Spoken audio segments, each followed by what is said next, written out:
So welcome, thank you all for being here. I'm Dr. David Skelton. I'm also here with my colleague, Teresa Gwynn. Hi! And we are part of the Scholarship Opportunities Program Office. We are here today specifically to talk about policy and public service, but we also have other big workshops. If that's not your major, some of the information will be the same, but particularly in the middle of the presentation when we get to the case studies, that's when we try to particularly gear it towards those majors. So today, what we're going to do is kind of go over what SOP is. SOP, of course, is short for Scholarship Opportunities Program. We're going to go over what that is, and then we're going to talk about. We can't amplify. We're going to talk about what SOP is. We're going to talk about some of the opportunities that are available for you. We're going to look at some case studies, particularly geared towards policy and public service for today, and then we're going to talk at the end about what can you do right now, regardless of your major or your year. What can you do if these opportunities sound exciting for you and you want to get started? So one way to differentiate us, so you hear the term scholarship, and that can be confusing when you look at our office, because some of these scholarships, if you've been to our website at Scholars at UCI.edu, you might say, well, I don't recognize the name of any of these. You might have heard of Rhodes before because people argue about if they're a real Rhodes Scholar or not all the time, or might have heard about Fulbright, but some of the other ones you might not recognize, and you're wondering how that's connected to UCI. Well, we're a little bit different than the Office of Financial Aid and also Scholarship Central. Financial aid is dealing in particular with the FAFSA and with school loans and that regard to pay for your schooling right now. And also Scholarship Central has a lot of localized scholarships that you can use, sometimes majors or departments and things of that nature. But a lot of the source of that income in particular is coming internally, coming from UCI itself. What we do, the type of scholarships that we work with are external scholarship. I mean, in a nutshell, it's like, where does the funding come from? It comes from outside organizations.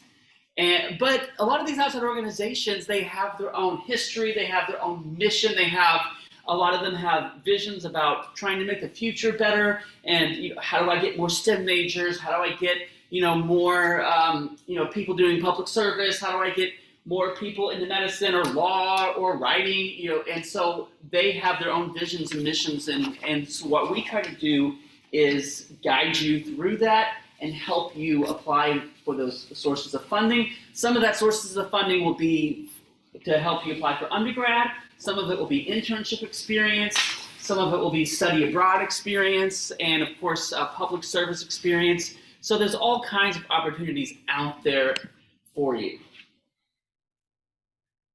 Go ahead to the next slide. So what do we do? What is our role as a Scholarship Opportunities Program? We have a three-pronged approach of outreach, advising, and recognition. Now, we're talking about outreach. That's what we're doing right now. And when you see us, like when we were at the Study Abroad Fair a few months ago, that's all part of our outreach, because it's one of those things that, I don't know about you, but when I was an undergrad, if you would have thrown any of these scholarships I'm about to talk to you about, I heard of none of them. And I think it's a shame, and it's sad to go through college and not know about all the opportunities that are there for you. And so part of the outreach job, part of that mission, is for us to get you to know about these opportunities that are out there for every single one of you. Then in terms of advising, that's particularly what myself and Teresa, who you met earlier and who will talk here in a minute, that's what we do in terms of introducing you to these awards, tailoring your experience to the application process, and shepherding, mentoring you, guiding you step by step along the way. Because it can seem overwhelming at first until you have it broken down into steps, and we break it down and make it really simple as possible. And then in terms of recognition, we want to champion you, we want to celebrate you, and regardless of if you win or not, even if you've just gone through this process and you have stuck with us all the way, that is a big accomplishment. And we have our Breakfast of Champions, and other opportunities to recognize you for going through the process with us. And so those kind of the three things that we try to do. And I gave a little bit more detailed outline on the PowerPoint, but it boils down to outreach, advising, and recognition. So in terms of our awards, what awards do we have? We have 2 cycles, and the cycle that we're finishing up right now is the Explorers 11, and then we're starting up and we're gearing towards, we're outreaching about and advertising for the T10 cycle, which that application is going to go online February 14th, and then you'll have all the way through April to start applying for some of those, and to not for the full award, but to work with our office. And so 10 plus 11 is 21, so 20, I think I can still do math. So there's 21 awards that we specifically help you with. There are other opportunities out there, and for those, there is a tab on our website that you can click on other opportunities, but those are the ones that our office specifically work with. The Explorers 11 is specifically geared for undergraduate students and for funding for right now and many of these awards, like the Goldwater, pay for the rest of your undergrad if you win those awards. And a lot of them, many of them are research oriented, some of them are public service oriented. And then we have our T10 cycle. That is more for juniors, seniors, or recent alumni. We do work with alumni who are 1 year out. And those are more of the graduate study awards or the kind of study abroad oriented awards. Sorry, what was that reference to? I completely missed it. So the E11 is more for our undergraduate awards, and then the T10, we work with juniors and seniors, and then recent alumni, and those are more oriented towards graduate study or studying abroad in some capacity. You're welcome. So I had this on the other slide, but there was a lot of stuff on my other slide as the arrow, so I decided to pull it out to really emphasize what matters besides money. I mean, I know money matters a lot. I mean, at the end of the day, we all need to eat and we all need to survive. But outside of getting funding, why even apply for these awards? Why care about them? Well, in many ways, it's about building confidence and building a network. Confidence in the sense of when you leave and you start to do job interviews, or maybe you're thinking about, do I go to grad school, or what do I want to do with my life? Waiting until you're 21, 22, and then you're done, you've graduated, and now, oh crap, I don't know what to do. Can I say that so that is really hard on you. But if you start thinking about it now, and we ask those tough questions and guide you through that process and encourage you to really think about what you want to do and what are your passions, and having that clarity for yourself, I think helps build your own confidence. But also the network. When you win many of these awards, you get introduced to a lot of different people who you may have never met or never had an opportunity to meet otherwise, that then become your friends, people you can work with later, other job opportunities.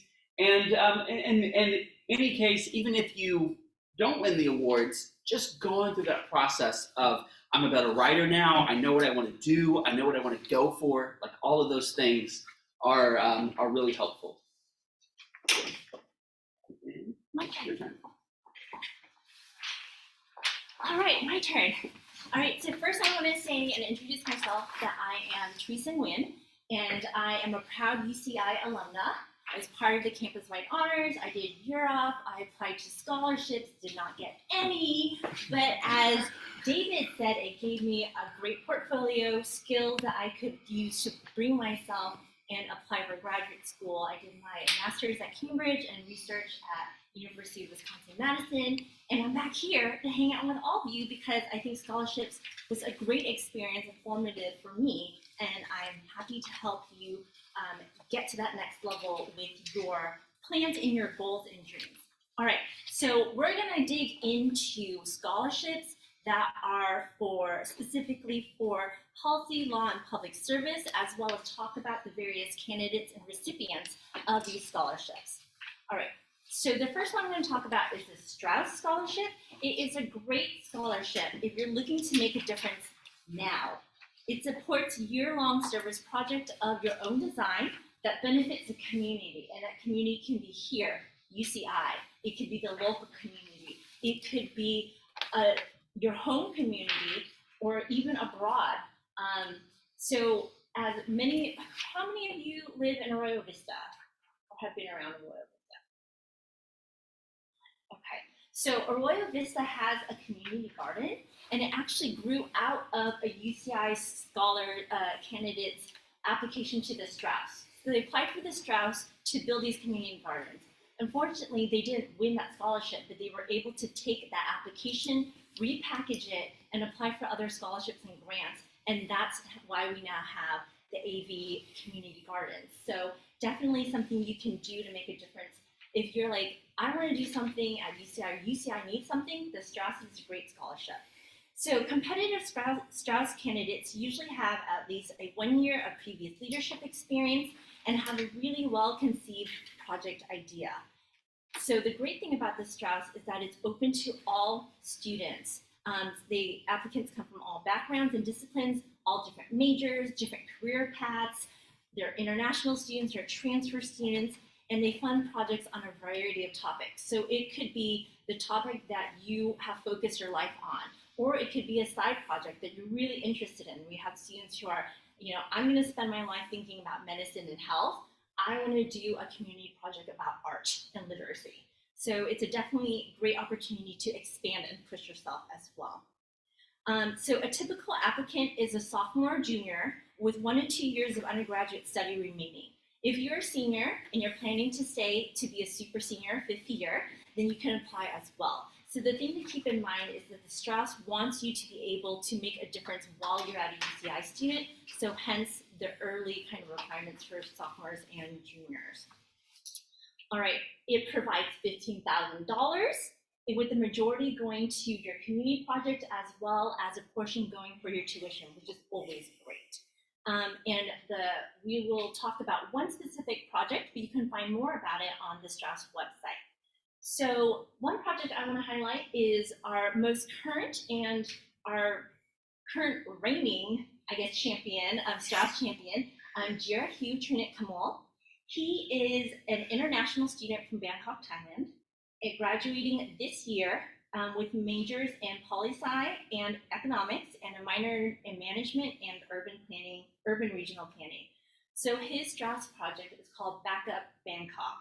And he partners with a Thai nonprofit called the Roof Center that he originally was a volunteer with. And he saw the need for a support system for Thai's elderly population who were aging out, were not being able to work and support themselves. And so he developed an idea, which is building housing as well as developing programs for the elderly to make use of their amazing skills and experience. So his track record at UCI has been a captain and tournament director of the UCI Collegiate Mock Trial Team. He was a school senator in ASUCI, and outside of school, he served as a youth policy advisor for Congresswoman Katie Porter and worked for various nonprofits here and in Thailand. So in the future, he hopes to plan to do a master's in public policy and get into the Thai government and make a big change for his home country, right? So the next scholarship I want to talk about is the Truman. So the Harry S. Truman Scholarship is a really generous award for US citizens who plan to go into government or nonprofit work and leadership roles. So what they're looking for is people who want to make their life and their career one of public service. So they will fund graduate study, including law school, but do note that the Truman is only available for students who are juniors in their 3rd year at UCI. So winners and finalists of the Truman have really strong academic records, clear goals for graduate school and the future, and have shown substantial involvement in public service and government activities. So various scholars have a background in finding a nonprofit or a club, teaching or mentoring, and holding elected office, especially in ASUCI, serving on political campaigns or union organizing, and having national leadership roles in Boy Girl Scouts. So tons of experience in a variety of different ways. And if you're considering applying for the Truman, you should really consider having an issue or policy that you're passionate about. Part of the application is doing a policy proposal, and past applicants have done proposals on healthcare access, wage pay gap, and breaking the cycles of poverty. So the Truman is a really competitive scholarship that UCI can only nominate a certain number of students. And we oversee this process. So I also forgot to mention, so the Strauss and the Truman, if you're interested in applying, you have to apply through our office. So definitely come hang out with me and David. All right? So let's hear about a UCI Truman Scholar. So Daniela Estrada is a highly motivated first-gen student who transferred to UCI as a sophomore. And she was, in addition to her heavy course load, she juggled a difficult work schedule to pay her own way through college and support her family. She found community and support through the SAGE Scholars Program, where she pursued legal internships at law firms, as well as the OC District Attorney's Office. And she worked with ASUCA volunteers to establish a legal clinic, and she taught high school students in the Saturday Academy of Law. So Daniela plans to be a public defender, and she's actually at UC Berkeley's law school right now. And so when she won the Truman, she actually, like many other Truman scholars, took time off before grad school. And during that time off, she applied to and she won the Fulbright, teaching English in Columbia, and you'll hear more about that in a second, as well as working as a judicial fellow with the California Capital Fellows Program, which is our next scholarship. So actually, it's our next one. So I'll talk about it in a second. So the Carnegie Junior Fellows. So the Strauss is a public program project scholarship. The Truman is a grad school scholarship. The next thing I'm going to talk about are postgraduate internships. So the Carnegie Junior Fellows Research Internship seeks interns who have substantial research experience and are interested in translating that research into policy and governance. So junior fellows conduct research on various international issues and regions. So some of them require foreign language fluency or quantitative economic or data analysis skills. And so some research groups of the Carnegie are focused on topics like American statecraft, nuclear policy, and technology and international affairs. So a lot of different kind of fields that inform policy. So UCI can only nominate 2, which means you gotta hang out with me and David, but it's also really competitive as well. It is open to seniors and recent grads because it is a year-long paid internship. So you'll be hanging out the year after graduation or the year after you win it in Washington, DC. So for those of you who are not graduating just yet and want the Carnegie experience, the Carnegie Foundation also runs semester-long remote internships that they often contact our office to publicize. So if you haven't checked in, make sure that you do so that you are on that list whenever we hear about the opportunity. And we also publicize it on our other scholarships webpage. So the other, our Carnegie Scholar is Nicole. She is a recent UCI grad who is also a first-gen student studying Crim Law and Society with minor in Humanities and Law. So at UCI, she interned and worked with various law firms where she researched and assembled cases that really helped and supported vulnerable populations. And she's contributed to the Fundación Paraguayan Educational Spotlight through the UCI Global Service Scholars Program and the UCLA Law Fellows Program, and plans to pursue a law degree in immigration and civil rights. So the other postgraduate internship is the California Capital Fellows, and this is a nationally recognized public policy fellowship which offers experiences in policy making and development in each branch of the state government. So you would be hanging out in Sacramento, working in the executive, legislative, Senate, representative, or the judicial branches. It's rooted in experiential learning and public service, and you'll be spending about 10 to 11 months there.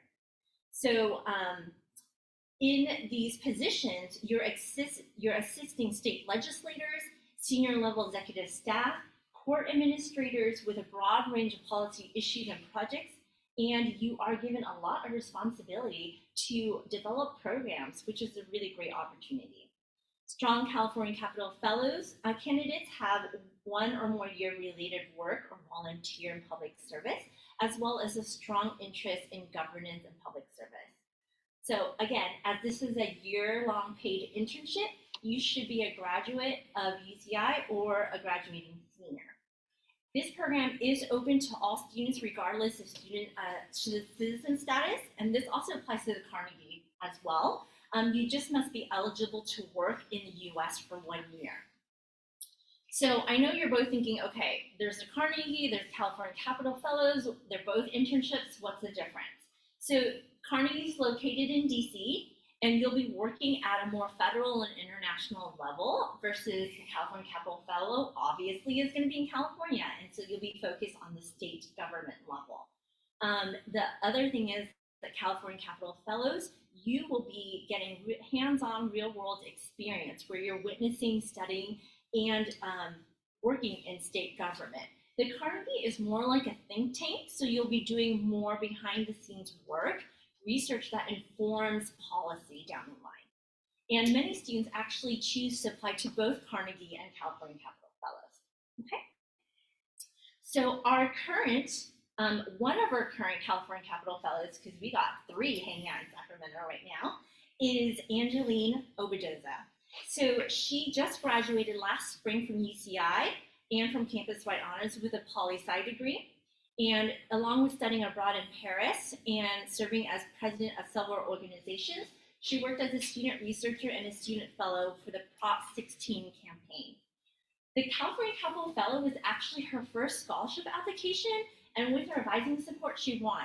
So it's okay if you don't have any experience. We are there to help you, okay? All right, and now we're gonna take a whole big left turn into the Fulbright.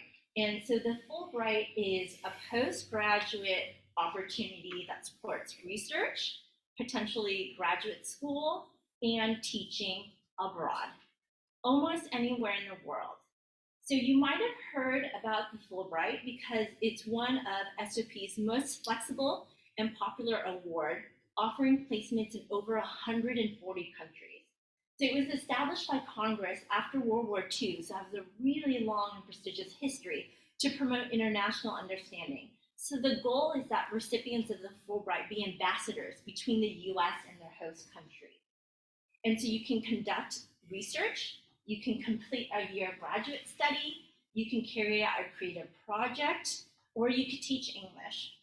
So grants usually include round-trip transportation, language and orientation courses, tuition, books, a stipend, and health insurance. So it's a really cool opportunity.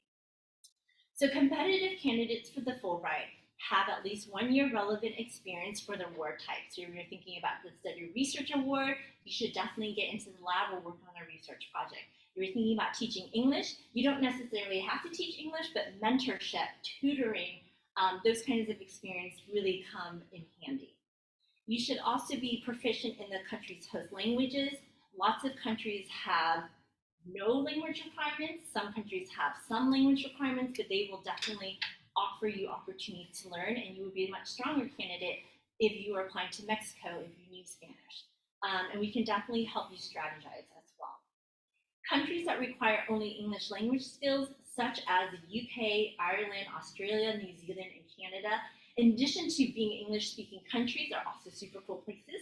And so those are super duper competitive, but we've had some successful candidates for those as well. So the Fulbright is open to juniors, seniors, and recent alumni who are US citizens and are eligible to apply, and you should be planning to apply 1 year before going abroad. It's kind of like you're applying for graduate school or for college, right? You apply the year before. And we can definitely check in with us and we can figure out the timing of your application.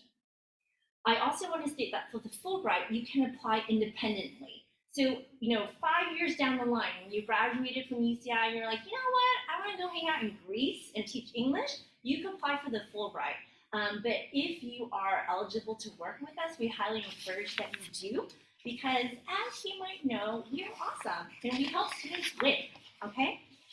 There are many students who win every year at the undergrad, graduate, and faculty levels. And we've had about 70 plus undergraduate winners, as well as 47 faculty who have won the Fulbright. So who knows, one of your professors might have been on a Fulbright. So definitely talk to your professors about that.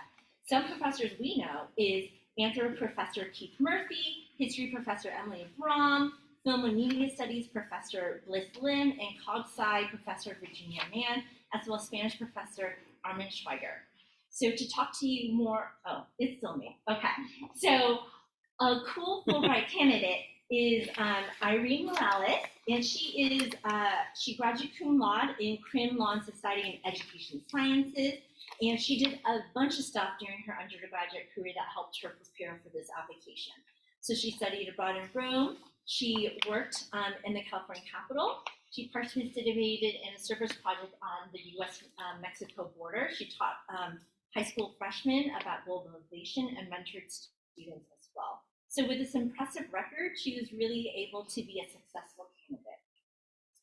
Okay, so in addition to the general awards that I mentioned, English teaching, study research, there are also some really field-specific awards. So some host countries have a really strong background in a particular field, and they offer these as well. So if you happen to be interested in any of these particular topics, definitely check out these Fulbright scholarships.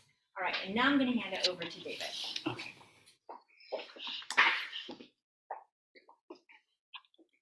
So we mentioned the Rhodes earlier, and the Fulbright itself actually was patterned when it was created after the Rhodes, which is the oldest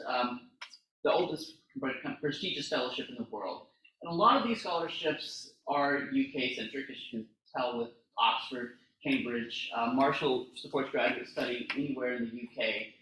And but then you also have, particularly this crowd might be interested in the Schwarzman China, which is at Tsinghua University to get a master's in global affairs. And that also supports, most of these awards support international students. So that's also something to look into. I know that, again, the question we get a lot is which ones are domestic and which one are international students. The graduate ones are international students. We recently had a GATE Cambridge winner last year. So this is definitely doable, and it supports graduate school in these places. Can we go to the next slide? And then graduate scholarships that are more US-centric, and we also have had some recent winners for these awards. The Knight Hennessy is specifically geared towards studying at Stanford, any degree that you want. Now, you have to get into the master's program at Stanford as well. So it has, once in a blue moon, it has happened where someone is awarded a Knight Hennessy but doesn't get into the Stanford, and that's, it's kind of awkward. So, try to get into Stanford too, which is not an easy task, so I don't mean to make light of it. The Soros is for students who are first-generation Americans, and a lot of, and they support graduate school for up to 2 years, and then also the NSF is what a lot of students apply for. You can apply for the NSF twice. You can apply for it as a senior. You can also apply for it in graduate school, so to kind of double your odds, and that pays for your graduate degree in the sciences. The next one. And then a lot of these, again, it's hard to generalize when there's 21 different scholarships out there, but a lot of them have very similar components. There's some sort of project or proposal that you will write about and talk about your own vision, your passion, your project that you care about, or your research that you're doing. There's some personal statement where you talk about how that connects with who you are as a person and who you want to be. You have to get letters of recommendation, a CV or resume or something along those lines, and then transcripts and some application forms. A lot of these have something along those lines, but then how they differ is, what type of project they want you to write about, or what aspects of your personal statement they want you to focus on, and things of that nature.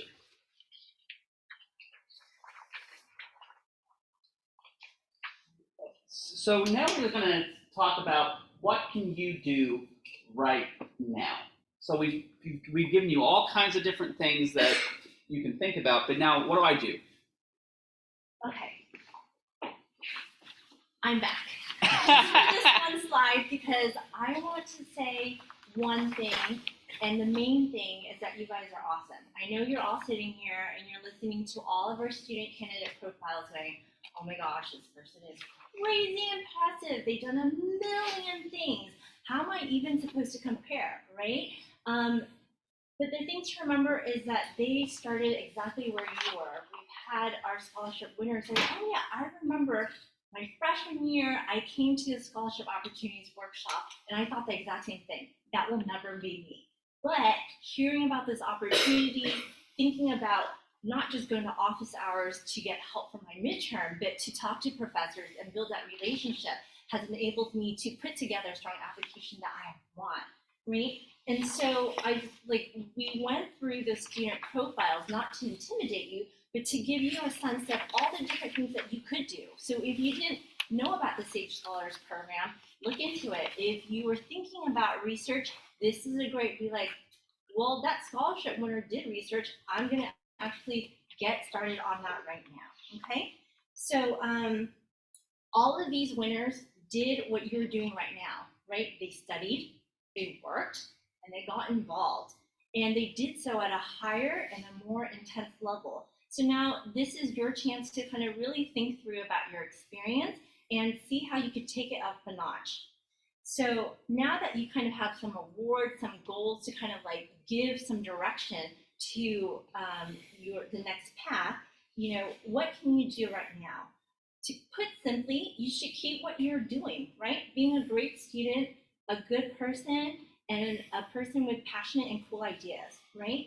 And making sure to take advantage of all that UCI has to offer, including the SOP office. So definitely read your emails, come to workshops, go to different events, take advantage of the fact that you are paying to hang out with faculty, so hang out with them, right? You have an amazing division for career pathways, an amazing center for writing and excellence in writing and communication. And so those are resources that you can use to not only help you strengthen your own academic record and experience at UCI, it will then reward yourself with potentially a strong application as well. So as we mentioned all these different awards who are looking for different things, but the common thread is that they're looking for students who have a passion and who have put work into turning that passion into action and making an impact. So they're looking for students who can take the lead, whether it's in the classroom, in the research lab, in a club, or in the community. So on another way of thinking about things is you might be assessing yourself and thinking, okay, well, I don't have any letters of recommendation. So how can we think about that, right? You can go to office hours right now. It's week 5, right? Is it week 5? It's week 5. So you guys are prepping for midterm. And, you know, in addition to going to office hours and asking for help for your midterm, ask them about their graduate school. You know, feel free to use us as an excuse. I just went to an SOP workshop and they mentioned the Fulbright, you know, and I'm thinking about it. What do you think about this, right? If you're thinking that you might have an uncompetitive GPA, then, you know, definitely work on raising that GPA by going to office hours and see how all of these things tie together, right? And if you're thinking that you might not have enough leadership or service experience, it's never too late to start, right? Think about going to a club tomorrow and joining it. And, you know, maybe you're a member this quarter, and then step it up to a committee member next quarter. Take it up a notch to being an elected board member or vice president or president down the line. So just take small steps today because it will build up into bigger steps as well. All right. So, and as you've seen, a competitive applicant looks different across all different disciplines and career goal interests, right? But the thing that they have in common is that they're a leader. And if you choose, and you can choose to demonstrate leadership in a million of different ways, and it will vary on your personal preferences, your personality, your style, and what you decide to be a leader in. But a common theme that we've seen in working with students and how they develop leadership is starting small, right? And building your skills through hands-on experience over several quarters or years. And that's why we love it that when you come as a first year student, even though you're like, I can't apply for any of this, you have time to build. And conversely, on the flip side, students who are fourth years and about to graduate, you still have time, right? You have this year, you have next year. A lot of these scholarships are open to grads. So don't count yourself out just yet. The other thing, a resource I want to point out, and you'll hear more about, is taking advantage about this of the Student Excellence Center, of which we are a part. There's campus-wide honors, as well as UROP, the Undergraduate Research Opportunities Program, and also Phi Beta Kappa Honor Society, which David will talk about in a second. And with that, I'll hand it back over.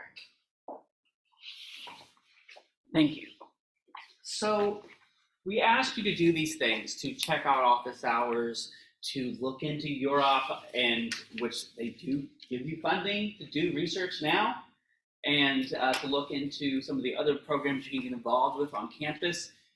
Because for two reasons. First of all, I think it just enhances your own undergraduate experience. Like, yes, can you sit in your room like every day and just play Halo and go to, do people still play Halo? That's what we did when I was an undergrad. Play Halo and go to class, or whatever, PS5 if you can get one, and go to class? Sure, you can do that, and there's some fun in that. But if you want to grow as a person and you want to challenge yourself, then getting involved on campus through different programs, through different professors, through different networks and connections, that will help you enhance your own undergraduate experience. But then doing those things now also maps onto, as you can see behind you for those in the room, and as you can see on the screen for those in Zoom, that maps onto the application process itself. So we're encouraging you to do these things now, not just to make you a better applicant, but also to encouraging you to take full advantage of your UCI experience. So the next couple things that I want to talk about is how to get started with UCI. We have this cool, Peter the Anteater map over here. And step one, you're already doing right now, attending one of our workshops and getting to know more about us. And the other things you can do on this map, scheduling an appointment with our student advisor, looking at our website. But the thing that I really want to point to is two things on this picture. First, again, the QR code. If you haven't scanned it to check in, please do that. It really is invaluable to us. And second is SOP Prep. I want to talk about what that is.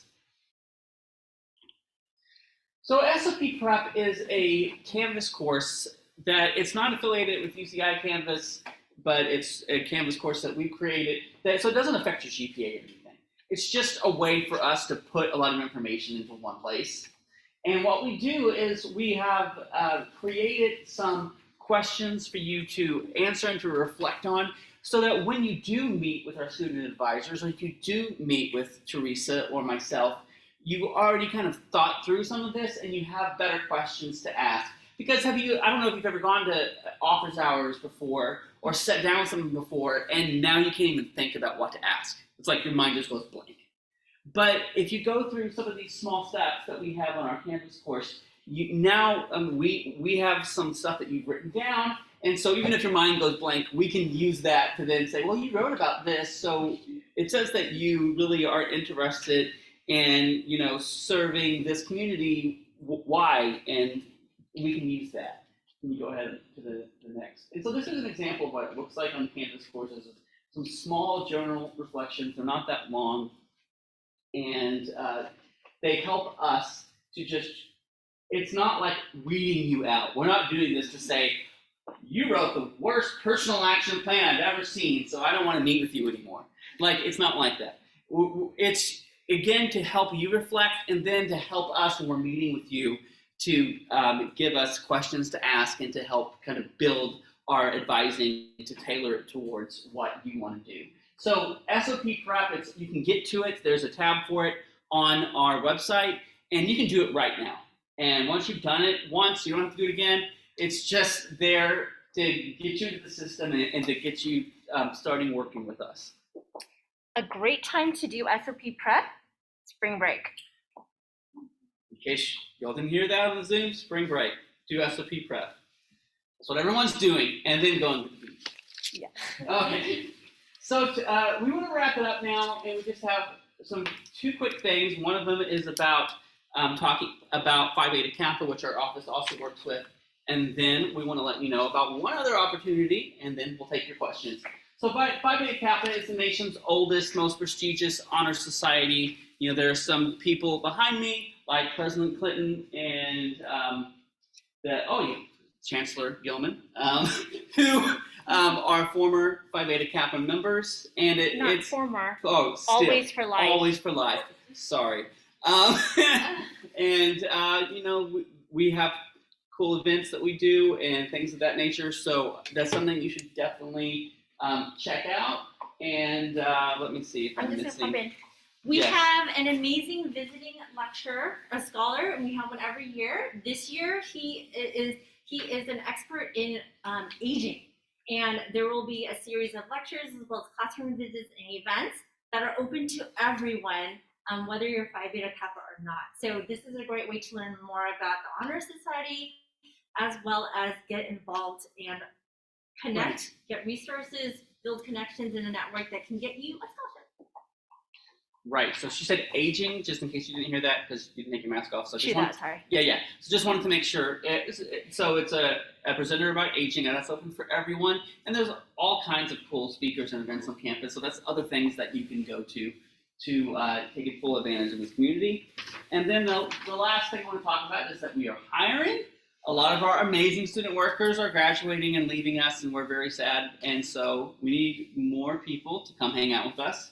And that could be you. So if you have used the QR code and checked in, we have your information. We can share when that's going to be up and running, and you can apply and you can come hang out. Yusuf over here, who you can't see if you're on the Zoom, Yusuf was a student employee at one point in time and liked it so much he came back. So to kind of take home is you can email us if you have questions at scholars@uci.edu. That's also our website. SOP prep, do it during spring break and then go to the beach, or go to the beach and then do SOP prep, but do it during spring break. It's something you can do anytime, and that's how you can get started with our office. You can also look at our scholarship database. So we only shared a couple of the 21 awards with you that are mostly geared towards policy and public service, but you can look at some of the others and read about them and find out about other opportunities for you. And after you do the SOP prep, we also have pre-apps that are opening in mid-February. Valentine's Day, I think, actually. In the 14th. That's Valentine's Day, right? Yep. Yeah. I've been married for 18 years, but, we actually don't do Valentine's Day. So that's when it opens, and that's another way for you to kind of show your interest in these awards and start applying for some of them. And then last, you can make one-on-one appointments. You can come to drop-in hours, and we would love to talk to you more. All right. So any questions, either on the Zoom or in person? So for the pre-application, it's a separate thing from the SOP, because I've done SOP. Yes. All right, so the question is, what's the difference between SOP prep and the pre-app? So the way that scholarship advising works in our office is that you need to do SOP prep, and that will help you kind of think through your experiences, solidify your goals and career path, and then gets you an opportunity to hang out with one of our amazing student advisors, which could also be you next year. And then they will kind of like talk with you about various scholarships. And then when you are ready to apply, so if you're thinking, I want to apply for the Fulbright now, then this is the time. And you'll have to complete a pre-application, and that gets you even to another level of reflection and thinking. And so if you're thinking about applying for any of our T10, the pre-app will ask you more specific questions. What are your postgraduate plans? What countries are you interested in? What languages do you know? To kind of help us guide you through that. And both SOP prep and the pre-app, whether for the T10, which opens in February, is due in April, and the E11, which opens fall quarter and is due November-ish, that gets you into that process. So for things like the Truman, the Carnegie, or the Rhodes, which require UCI endorsement and requires you to work with our office, you have to complete SOP prep and the pre-app in order to get our advising and apply for those. Does that make sense? Other questions?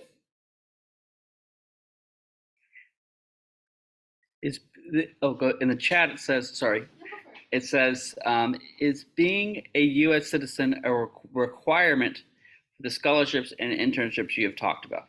So for many, they are, because obviously, like the Fulbright is funded by the federal government, and so they want American citizens.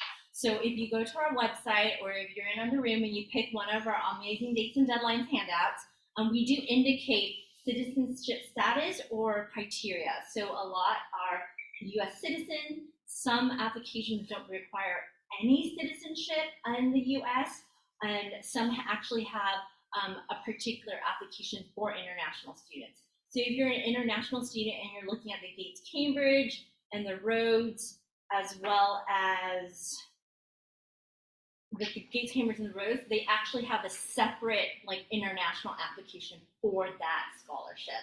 But some things like the Strauss is open to everyone. California Capital and Carnegie doesn't have a citizenship requirement, but they require you to be able to work in the U.S., whether it's holding a particular kind of visa and being able to do work. Right. I had a quick question. So for Phi Beta Kappa? yes, is that through invitation or like, or how does it? Yeah, so Phi Beta Kappa is an invitation only, and it is really competitive. It's kind of on the level of Latin honors, right? So it's the top % of each department, and we're usually looking at the top 1% of juniors. So you could get an invitation as a junior, and then the top 5% of seniors. And so these usually also come out in the spring. So when you do get those, it's legit. It's a cool and prestigious honor society, so please do accept that. The cool thing about UCI, especially with Chancellor Gilman as a Phi Beta Kappa member, is that Phi Beta Kappa does have a membership fee, but UCI will cover it for you. So if you get invited, do accept it because it's free and it's awesome. And if you don't get invited, that is okay. You are still awesome. And you can still go to PBK events. And we also do have opportunities like the Phi Beta Kappa Key to Service Scholarship, which is open to all students, and that usually has a deadline in January.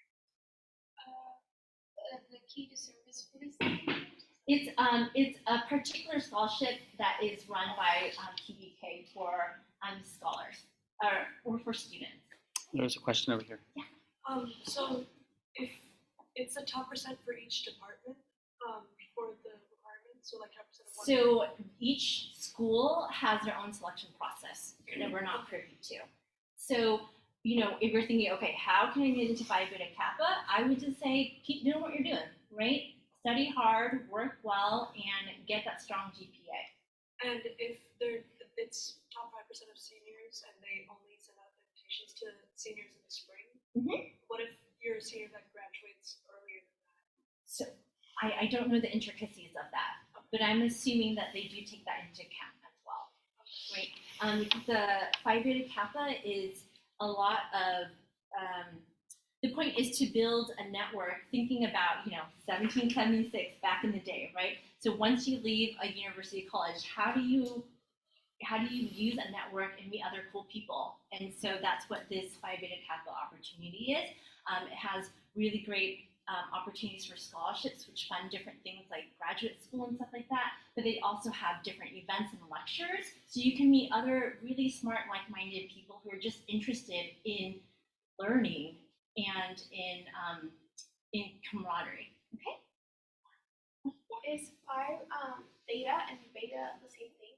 Because I know There are a lot of different honor societies, and so some of them are associated with various schools and majors. I know there's like a honor society for engineering and things like that.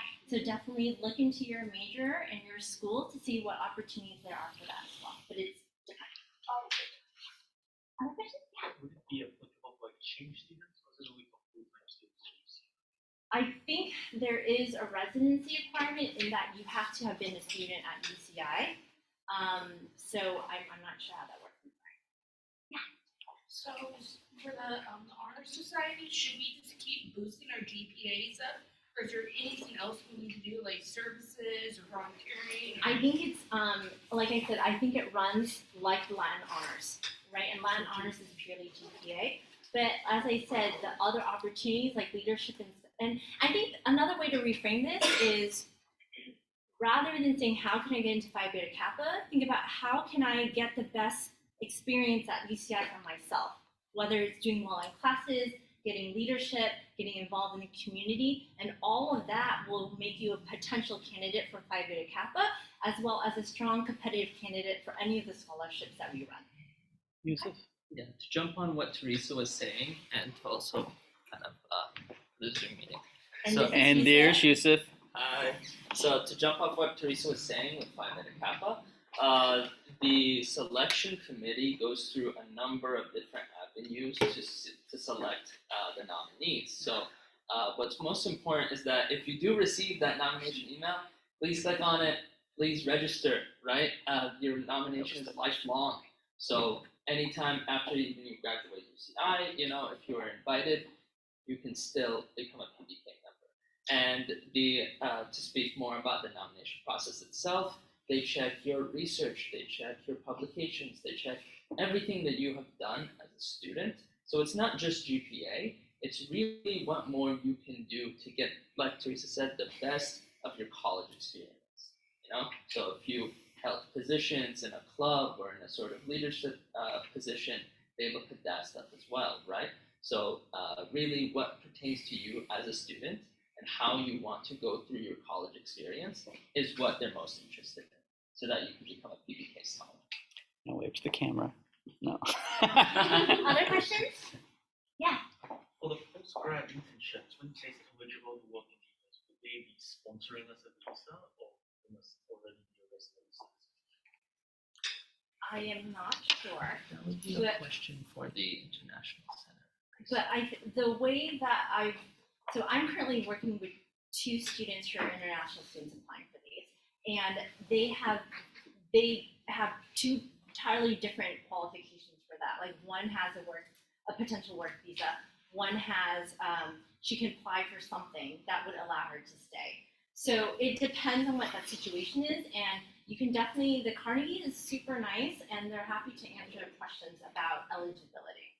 Right, the thing is, it's a paid position, and so you need to make sure that you're eligible to get paid in the US.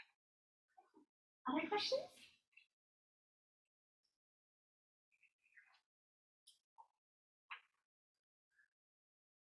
Nothing. I want to know what scholarships you guys are thinking about now. Like, what are you going to work for now? I would say there's research-based awards. Mhm. Those seem really interesting. I do have a question. Yeah. I completely forgot. So for NSF, we can do a PhD program that's also doing research, because I'm also interested in doing like some sort of legal research when doing. Oh wait, sorry. So for NSF, are we able to do JDs as well? Yeah, so most of the research awards are for research. And so you would not be able to use it to fund a JD, but if you were a poli-sci graduate program looking at constitutional law and law things, then you can, right? Because what they're thinking about is we are training people to be the next generation of researchers, not the next generation of doctors or lawyers. Does that make sense? And so if you're looking for scholarships that will fund medical school or law school, it's pretty limited, at least for the US. So it would be in the Knight Hennessy. So, but that also entails you would have to go into Stanford Med School, right? The Paul and Daisy Soros will fund any program, including law medical school. And then you could potentially do a law program or a medical program in the UK, but obviously the accreditations and stuff is going to be really complicated. And so some people will actually take the time to instead of doing an MD PhD or an MD MHP or Masters of Public Health, I'm going to go to Oxford or Cambridge and do public health there, then come back and do medical school.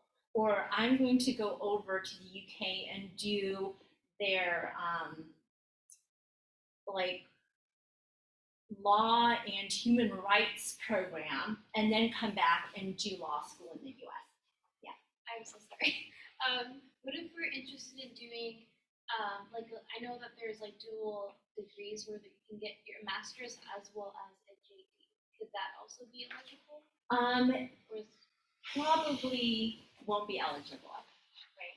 And obviously, we can definitely talk to you and figure out strategies, right? So we do have students who are like, I'm going to apply for all of these programs and these scholarships, and if I don't get in, I'm actually also going to apply to med school. So, there's flexibility in thinking about what you're eligible for. And the person in the chat says that Rhodes is the goal. And then one last question. How does PBK consider community college coursework that was completed prior to transferring? I have no idea. I think all these specific questions about PBK and how to get there is not where you should be focusing your energy, right? It's focusing your energy on getting the best out of your education. I do have to say one cautionary tale. I met with a student who said, I went to one of your SOP workshops as a first year student. Yes, right? I already love him. And he said, I heard about the roads. I'm like, yes, I love you too, even more. And then I asked him, what has he done to be a strong roads candidate? He has just taken classes. And so it was a sad conversation because he had 3-4 years to get involved, to connect with faculty, to do research, to become a candidate for the roads. So you're here now. Please don't forget about SOP. I would encourage you to go home, pull out your course plan, and map out the rest of your time at UCI, not just including your academic courses, but okay, if I want to get into leadership, here's what I'm going to do winter quarter, spring quarter next year. Here's how I'm going to get started in research. I'm going to go to office hours today. I'm going to maybe check out our Europe workshop, and then next quarter I'm going to do this and set up a plan so that you can get started in research next year. So when you come to us, we don't have to break the bad news of, I'm sorry, your record is not strong enough. But yes, you were doing all the right things and getting the most out of your education, which also means you can get the most out of the scholarship. Because you could have a 3.9 GPA and still get the bad news that you're not eligible for the roads, because Rhodes specifically says on its website, we don't want only bookworms, whatever they mean by that. And I think a lot of these scholarships, right, they're looking for a well-rounded person.